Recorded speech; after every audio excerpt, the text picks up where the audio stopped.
Olá, muito bom dia a todos. Em primeiro lugar, gostaria de agradecer à comissão organizadora, muito bem como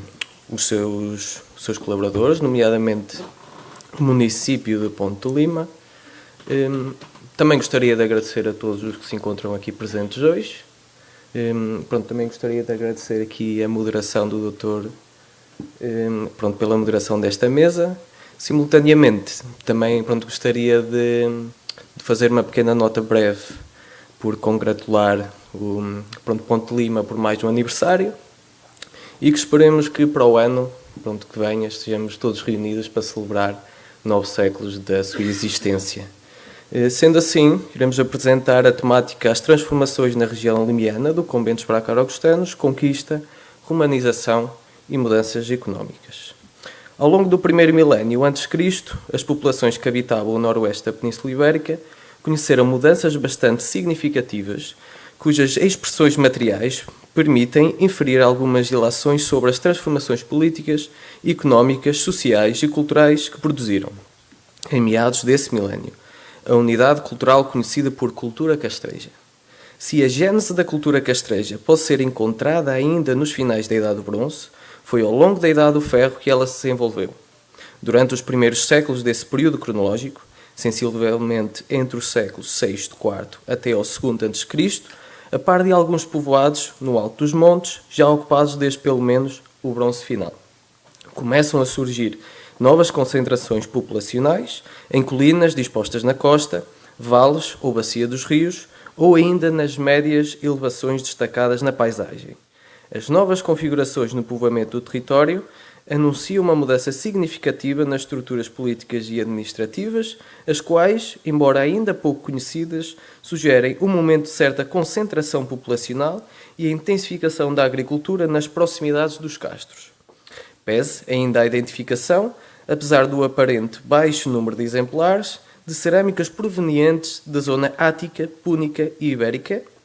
que evidenciam a permanência do intercâmbio entre o Noroeste e outras regiões europeias na passagem do bronze para o ferro. Transformações realmente significativas ocorreram a partir do século II a.C., cujas expressões materiais são perceptíveis a nível construtivo, cerâmico, estatuário e na forma como o povoamento e a exploração dos recursos naturais eram realizados. De facto, este território possui traços culturais distintos, particularmente perceptíveis na estruturação de um povoamento hierarquizado, encabeçado por Ópida, grandes povoados cujas dimensões ultrapassam os 10 hectares, fortemente defendidos com robustas muralhas em pedra e um sistema urbano bastante desenvolvido,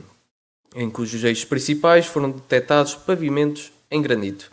Esses locais centrais do povoamento dos finais do primeiro milénio a.C. estavam implantados em pontos estratégicos do território, que lhes permitiram controlar visualmente grandes áreas e, em especial, os vales dos principais rios que recortam a região. Onde estavam implantados povoados menores, que apresentam um investimento construtivo significativamente menor, estavam certamente associados à exploração de recursos naturais da região, como a agricultura, pesca, mineração ou pastorícia. Verifica-se ainda um enorme investimento agrícola para o aproveitamento das terras do fundo do vale, cuja exploração era significativamente mais difícil e custosa do que aquelas localizadas nas proximidades dos povoados da média altitude. Acrescentam ainda outros traços diferenciadores, como a prática de colocar estátuas de guerreiros no cimo das muralhas, elementos cujos detalhes a nível dos escudos, vestimenta, arma e adereços são deveras significativos, mas também a construção de balneários com câmaras aquecidas, cuja entrada era realizada através de um elemento ricamente decorado, em alguns casos as pedras formosas. Dentre os exemplares até ao momento identificados, aquele proveniente de um dos balneários da Citânia de Briteiros é paradigmático pela profusão de gravuras, mas igualmente aplicáveis são as pedras formosas da Citânia de Sanfins e do Castro das Eiras, cujas decorações recorrem a trançados e trisqueles. Para além da presença desses elementos no tipo de arquitetura que presumimos pública, os mesmos podem ser identificados também em espaços de cariz doméstico. Essa agregação de traços distintos, que define notavelmente os povoados do noroeste peninsular, apresenta um conjunto de motivos cordados ora em alto, ora em baixo relevo, com diversas composições geométricas aplicados em elementos arquitetónicos como as ombreiras de portas, rodapés e pavimentos. Subentende-se, a partir da sua exclusividade e complexidade, assim como do significativo empenho económico para a elaboração dos mesmos, tendo-se em vista que o suporte, o granito, é uma rocha de difícil detalhe, que estes componentes decorativos fossem elementos de exceção, detidos por um grupo socialmente destacado dentro da hierarquia intra- e interpovoados. No concelho de Ponte de Lima, assistimos a uma organização populacional que não foge ao panorama do noroeste peninsular. A escolha dos locais para a construção de um castro era uma tarefa criteriosa e eliminatória, pois o sítio teria de responder às necessidades da comunidade. Na verdade, é esse o fator que faz com que existam disparidades posicionais em diferentes períodos históricos, porque as comunidades vislumbram o território de maneira diferente. Na área em análise, verifica-se a implantação da maioria destes castros em locais de maior predominância visual sobre o território, tendo em conta a defesa que esses sítios lhes proporcionavam, bem no controlo das vias de comunicação e os territórios agrícolas envolventes. Aliada à escolha dos sítios com uma imponente defesa natural, também eram construídas muralhas em pedra que rodeavam o povoado e assim aumentavam o aparato defensivo destes sítios.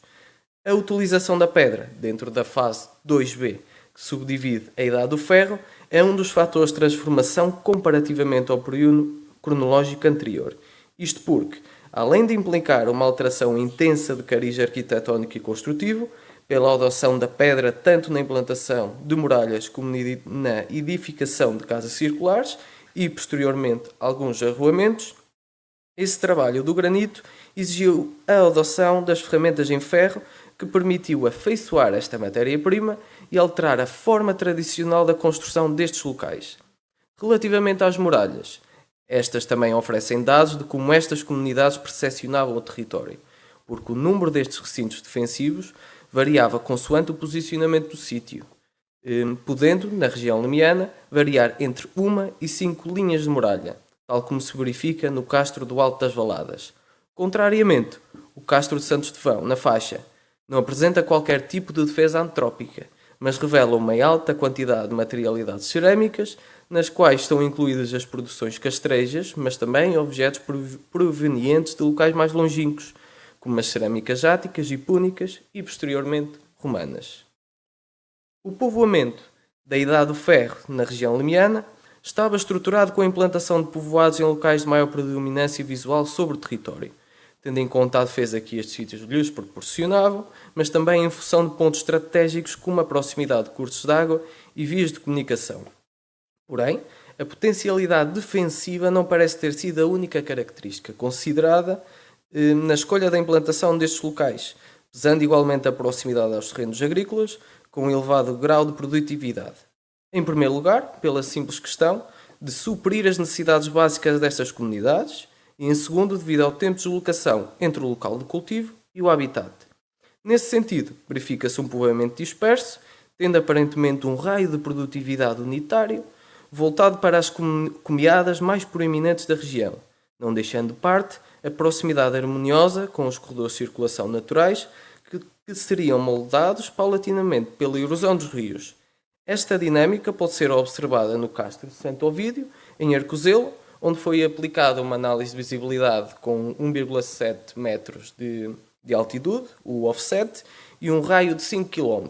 Este local já foi mencionado anteriormente e verifica-se que aqui a visibilidade sobre o Vale do Rio Lima é excelente, tendo como quadrante de menor visibilidade o norte, precisamente devido aos locais de maior altitude. Assim, em consolidação com as materialidades encontradas no local, que assumem uma diacronia extensa, a proximidade com locais bem irrigados, bem como dos corredores de circulação da região, certamente tornou este local um dos mais importantes da região. A emergência de alguns povoados interessados na vertente agrícola aparenta ter tido um papel preponderante na economia da transição da era, conhecendo uma continuidade da dinâmica agrícola criada pelas entidades indígenas sem qualquer tipo de impedimento da administração romana.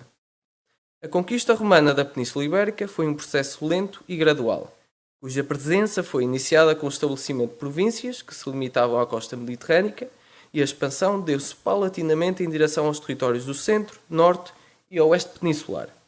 ao longo de um século de conflitos. Por sua vez, os contactos entre os romanos e os habitantes do noroeste foram pontuais e a anexação desse território só ocorreu ao fim das Guerras Cantábricas, nos finais do século I, antes da nossa era, em época augustana. Ainda nos finais do século II a.C., Décimos Június Brutus, entre 138 e 136, realizou uma incursão militar até ao rio Letes, atualmente rio Lima, no norte de Portugal. Já na centúria seguinte, Públio Licínios Crassus, consul em 97, procônsul da Hispânia ulterior entre 96 e 93 e pai do triunviro, invadiu algumas regiões do noroeste no âmbito de uma série de conflitos pontuais com algumas tribos lusitanas, cuja vitória conferiu-lhe um triunfo em 93. 2 décadas depois, em 74, durante a Guerra Sertoriana, Marcos Perpenna Veinto, filho de Marcos Perpenna, consul em 92, capturou a cidade de Cales, localizada na Galécia, atual cidade do Porto, na foz do Rio Douro. Já Gaius Iulius Caesar, dictator perpétuos, em 44, realizou um grande assalto a Brigantio, na costa galega, no extremo noroeste da península. Contudo, foi apenas nos finais do século I a.C. que o noroeste foi anexado ao Império Romano. Entre os anos 29 e 19, as tropas augustanas submetem definitivamente as tribos galaicas bracarenses e lucenses, e os asturos, ao controle romano. Nesse momento, a Hispânia recebeu uma nova divisão administrativa, concretizada através da implantação de 3 províncias, a Bética, a sul, a Lusitânia, a sudoeste, e a Tarraconensis, a norte e a este, na qual foram integradas os territórios do noroeste. A experiência imperial romana produziu uma sociedade culturalmente mais plural do que qualquer outra anterior, na qual os processos de negociação entre a tradição e a inovação afetam permanentemente todos os aspectos da vida das populações. Essa negociação, entre os padrões culturais romanos e a diversidade das expressões locais, ocorreria de modo multifacetado e gradual, dando origem a contextos sociais em que a hibridização de significados, mecanismos, técnicas e padrões teria resultado em ambientes urbanos dinâmicos, diversificados e com uma pujante economia. Assim, terá acontecido nos territórios ocupados no início do Império, sobretudo na sua parte ocidental, nos quais se registaria a convivência de uma população indígena de âmbito regional, com imigrantes originários de vários locais do mundo romano, com diferentes estatutos e níveis de romanização, o que se traduziu em ambientes pluriculturais que potenciavam múltiplas expressões de hibridização cultural. A integração dos novos territórios ao Império foi realizada através da sua divisão em conventos administrativos e a implantação de suas capitais, Bracara Augusta, Lucus Augusti e Astúrica Augusta, servindo como polo apaziguador e integrador das populações e possibilitando o contato com o resto do Império e com Roma, através da sua inserção em grandes rotas de comunicação e intercâmbio que cruzavam, por via terrestre e fluvial, toda a península, assim como a consolidação do transporte marítimo pelo Oceano Atlântico ao longo do período Júlio Cláudio. A definição dos limites das áreas conventuais revela um profundo conhecimento, por parte de Roma, da dispersão dos quadros étnicos indígenas da região, bem como o reconhecimento das unidades territoriais dos galaicos bracarenses e lucenses e dos ástures. Por sua vez, os territórios dos conventos foram repartidos em populi e civitates, unidades territoriais com um ager associado, um território econômico, de onde provinha a sua subsistência e riqueza. Embora esse ainda seja um campo de investigação pouco explorado, podemos assumir que o quadro geral é de grandes permanências econômicas e sociais em relação aos finais do primeiro milênio a.C., cenário bem documentado através da ocupação continuada de um número significativo de povoados indígenas e no alto reconhecimento dessas ao longo da época imperial, através dos grupos étnicos da Idade do Ferro, a exemplo da coluna conhecida como Padrão dos Povos, datada de 79 d.C., em que são referidos 10 gentílicos da região do Alto Tâmega e da província espanhola de Ourense. No que concerne às mudanças econômicas, especificamente aquelas sobre a produção primária, a documentação textual que nos chegou pouco revela sobre os modos de exploração da terra no primeiro milênio a.C. do noroeste ibérico, quadro em que igualmente se deparam as referências a outras geografias imperiais, com exceção de pequenas passagens sobre os povos germânicos e vaceus, descritas por Júlio César e Diodoro Sículo, respectivamente. Esses autores apontam para algumas semelhanças na forma como as terras eram divididas entre os membros dessas sociedades, em que se percebe uma ausência de propriedade privada, estando os terrenos agrícolas sob o mando das elites políticas que anualmente repartiam os campos entre as famílias e tribos, afastando qualquer noção de posse ou herança das terras e reiterando o caráter coletivo da produção agrícola. Nesse sentido, a valorização dos dados arqueológicos é a única possibilidade de se restituir o quadro econômico, político e cultural da Idade do Ferro do norte português. Uma vez realizada a conquista, a forma como as terras anexadas são repartidas, inclusive entre a população local, varia de acordo com os acontecimentos que marcaram a guerra, e especialmente o apoio ou enfrentamento que os povos conquistados estabeleceram com os exércitos romanos. Sículo Flaco afirma que o campo tomado dos inimigos e atribuído ao general vitorioso era repartido, sendo parte dele concedido às pessoas derrotadas com base no reconhecimento de dignidade, dignitas, favor, gratia ou amizade, amicitia. Apesar da falta de documentação literária ou epigráfica, acreditamos que os terrenos agrícolas dos povoados da Idade do Ferro tiveram os seus limites reconhecidos e mantidos a quando da conquista romana. A continuidade na ocupação desses locais, bem como a permanência da referência aos quadros étnicos pré-romanos, transformados em civitates, gentes ou castella, sugerem que, do ponto de vista econômico, político e cultural, a anexação dos territórios bracaroaugustanos por Roma deu-se com finalidades administrativas e fiscais. Nesse sentido, a organização do território, respeitando as grandes unidades étnicas, terá mesmo beneficiado as elites locais, que encontravam na nova estrutura oportunidade para se valorizarem e reorganizarem. Contudo, apesar da ausência de grandes rupturas nesse território, a conquista romana leva necessariamente a uma demanda de aumento da produção por parte das diferentes civitates, de modo a produzir um excedente que garantisse o pagamento das taxas e impostos cobrados por Roma. O estudo das transformações do território limiano na transição da Idade do Ferro para o período romano, através da análise dos dados arqueológicos e do enquadramento histórico que os textos clássicos proporcionam, recorrendo-se aos pressupostos conceptuais da arqueologia da paisagem, possibilita o aprofundamento de um conjunto de problemáticas bastante diversificado, dentre as quais nos deteremos naquelas sobre as mudanças econômicas. A caracterização do povoamento do Ferro Final, como já definiu o Dr. Carlos Alberto Bruchado de Almeida, é fruto da ação das lideranças indígenas e determinou a estrutura de ocupação da região através de dois movimentos diferentes e aparentemente síncronos. Uma alta concentração populacional nos grandes óppida, para o que ocorreu o abandono de alguns povoados, e a fundação de novas unidades castrejas em zonas de planalto. Capacidade de reprodução social. Numa sociedade em que se verifica uma alta concentração demográfica, só é possível se for acompanhada de uma ampliação da produção primária, conseguida normalmente com melhoramentos tecnológicos, fenômeno bem estudado para esse período no norte de Portugal e associado à utilização de instrumentos em ferro que permitiram o aproveitamento das terras pesadas do fundo dos vales. Como desdobramento desse processo, houve um aumento da camada populacional que não se dedicava à exploração agrária e exercia outras atividades na sociedade, resultando na especialização da produção oleira, arquitetônica, escultórica, construtiva e metalúrgica, que foi documentada na generalidade dos povoados do Ferro Final. Esse desenvolvimento da sociedade castreja nos 2 últimos séculos a.C. é indissociável das incursões romanas no noroeste.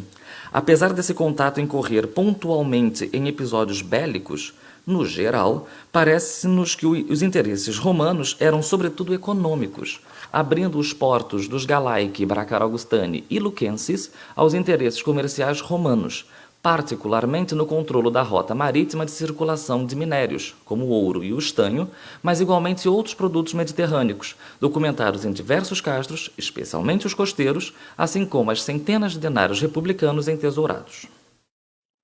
Com a efetiva conquista romana e a anexação do Noroeste ao Império, foi inaugurado um conjunto de mudanças de ordem política, administrativa, jurídica e fiscal. as quais encetaram a diferentes níveis, escalas e intensidades transformações culturais e sociais. A ação romana na divisão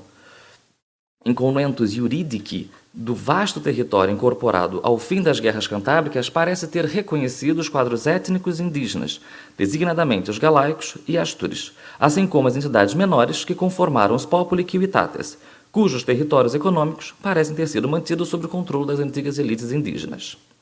Na verdade, a associação apresentada pelo agrimensor Ciclo Flaco entre um eventual reconhecimento de dignitas, gratia ou amicitia para atribuição de terras aos povos conquistados parece ter sido realizada no Noroeste, onde, no decurso das guerras cantábricas, vemos os Galaici a fornecerem um grande apoio às tropas romanas que lutavam contra os resistentes ástures. Contudo,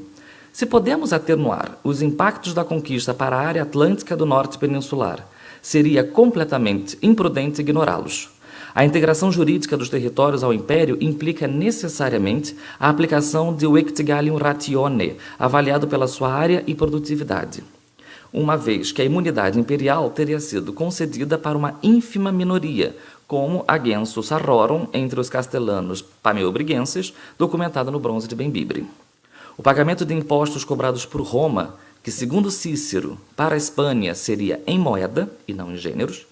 exigia a produção de excedentes regularmente, realidade a que o mundo indígena dos finais da Idade do Ferro parece ter se adequado bem, visto que as alterações no povoamento no século I depois de Cristo apresentam a manutenção de grande parte das unidades castrejas. Se é verdade, entretanto, que houve o abandono de alguns povoados, talvez de forma mais intensificada na viragem da era, os dados arqueológicos têm documentado igualmente a implantação de novos centros urbanos, em tudo semelhantes, enquanto os aglomerados abertos, que chamaríamos de matriz romana, como os wiki, seriam uma realidade dos finais do século I, motivados especialmente pelas possibilidades de promoção municipal em época Flávia. Acreditamos, com efeito, que as transformações tecnológicas e sociais verificadas para o ferro final foram capazes de desenvolver as forças endógenas daquela sociedade, atenuando significativamente os impactos da sua inclusão no sistema fiscal romano. A análise do fenômeno de abandono e fundação de povoados nesse momento revela um deslocamento dos grupos populacionais junto a uma nova realidade que exerce uma atração bastante significativa, a rede viária. A integração do Noroeste no âmbito da reorganização administrativa da Península Ibérica, sob Augusto, previu a criação de um sistema viário que comportava o transporte terrestre, ao que se somaria o aproveitamento das disponibilidades dos cursos navegáveis marítimos e fluviais, que possibilitasse um contato contínuo entre as mais distintas cidades, especialmente a capital do Império. Nesse sentido, a região limiana apresenta condições bastante favoráveis para a sua plena integração na rede regional e imperial através do rio Lima. A implantação da Via 19 do itinerário antonino, Brácara ad Asturican, foi fundamental para a estruturação do povoamento na região limiana. Fazendo a ligação entre os dois conventos galaicos, essa estrada passava pela Mancio de Límia e seguia até Lucus Augusti, atravessando diversos pópulos e rios, como Lima e o Minho. Para além dessa via, que chamaríamos, segundo a documentação jurídica romana, imperial ou consular, por ser construída por Roma, somam-se outras tantas, genericamente denominadas secundárias, nas quais estão incluídas as vicinais e privadas, que faziam as ligações entre os diferentes aglomerados populacionais, as estruturas agrárias privadas, como vilai e casais, e as vias principais, especialmente a perloca marítima a oeste. Na verdade, a definição de acessos é fundamental para qualquer interação entre diferentes localidades, pelo que certamente outros tantos haveria, contudo mal reconhecidos pelo baixo investimento construtivo, como os caminhos em terra, ou pelo prolongamento do seu uso virtualmente até hoje. Merece destaque, entretanto, o troço de calçada com cerca de 150 a 200 metros identificados em Refeios do Lima, a conta dos trabalhos de prospeção para a implantação da linha dupla Ponte de Lima-Fonte Fria, cujo pavimento, constituído por cascalho e blocos graníticos de média dimensão, revela um investimento importante por parte de quem promoveu a obra. A ligação entre os diferentes sítios, como povoados, Wiki, Wilai e Amâncio Lima, é indispensável para a integração territorial, favorecendo a mobilidade de pessoas, produtos, ideias, práticas e recursos. A região limiana, incrustada entre os Brácari, Leune e Seurbe, certamente precisava desse sistema viário dinâmico e dele soube aproveitar para o seu desenvolvimento econômico no período imperial. Um sistema viário diversificado, em que estão conectadas vias terrestres, imperiais e vicinais, mas também fluviais e marítimas, é uma condição central para o desenvolvimento econômico de uma região. Um bom contributo para se pensar esse fenômeno é aquele proveniente do conceito de redes geográficas, definido pelo conjunto de localizações humanas articuladas entre si por meio de vias e fluxos, no qual se privilegia tanto as entidades imóveis como as suas ligações, sendo ambas fundamentais para o funcionamento da rede e definidoras da sua qualidade. A presença da Manciolímia, onde hoje está localizada a vila de Ponte de Lima, é ainda um importante fator de dinamização econômica da região, bem como um instrumento útil e a partida seguro para o trânsito de pessoas. Viajar no mundo antigo era algo perigoso, eventualmente até mais do que hoje. Se o historiador grego do século II a.C., Apolodoro de Atenas, bem como Plutarco, 2 séculos depois, lembram-nos que o herói Teseu pôs fim à vida do sádico Procusto, que oferecia cama aos viajantes em Eleusis e acabava por matá-los, o filósofo Xenofonte, nos Memorabilia, livro 2, 1.14, através da boca de Sócrates, pergunta a Aristippus: desde que Cines, Esquiron e Procusto morreram, já ninguém é injusto para com os seus hóspedes ou estrangeiros? Trata-se do conceito grego de xenos, que é a tradução beira entre essas duas possibilidades. As vias imperiais, como a Via 19, são um projeto de Roma com o objetivo de garantir a rápida deslocação de mensageiros e soldados pelo território. Ao longo de seus trajetos, sensivelmente a cada 30, 40 quilômetros, eram implantadas as mansiones, edifícios construídos para possibilitar o pernoite dos indivíduos. Límia, portanto, precisava estar equipada com as estruturas necessárias a cumprir a sua função, como camas para os viajantes, estábulos para os cavalos, comida, bebida, instrumentos para o envio de correspondências, entre outros equipamentos, o que exigia a mobilização de um conjunto alargado de agricultores, artesãos, oleiros, ferreiros e demais profissionais e produtores necessários para o abastecimento regular da Mâncio, atividades que certamente impulsionaram a rede de povoamento local e regional. Castros, villae, casais, wiki. Os recentes estudos acerca das ações romanas no noroeste ibérico, uma vez terminadas as guerras cantábricas, têm apontado para diversos mecanismos que visavam a integração daqueles territórios e das comunidades indígenas aos diferentes planos de ação romanos,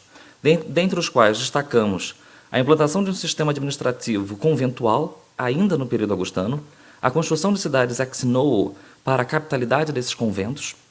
a implantação de sistema viário terrestre em associação às rotas fluviais e a consolidação do transporte marítimo ao longo do século I, e ainda o estabelecimento de relações de patrocínium e amicítia com diversas tribos locais.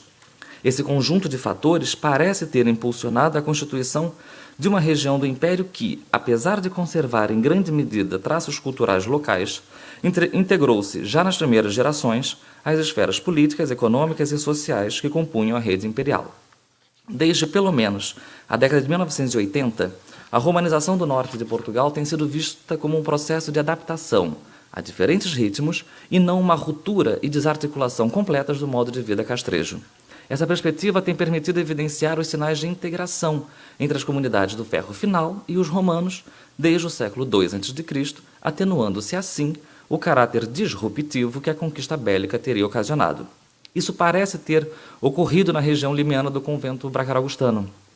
Desenvolvimento que as comunidades castrejas tiveram nos mais diversos âmbitos ao longo dos 2 últimos séculos antes de Cristo produziram uma sociedade muito mais organizada, produtiva e criativa, o que tornou o domínio romano, em termos fiscais, bastante menos violento. Por outro lado, os indígenas do Lima, fixados nos antigos e novos povoados da região, aproveitaram a estrutura imperial, especialmente aquela associada ao sistema viário, para impulsionar as suas práticas econômicas. Muito obrigado pela vossa atenção.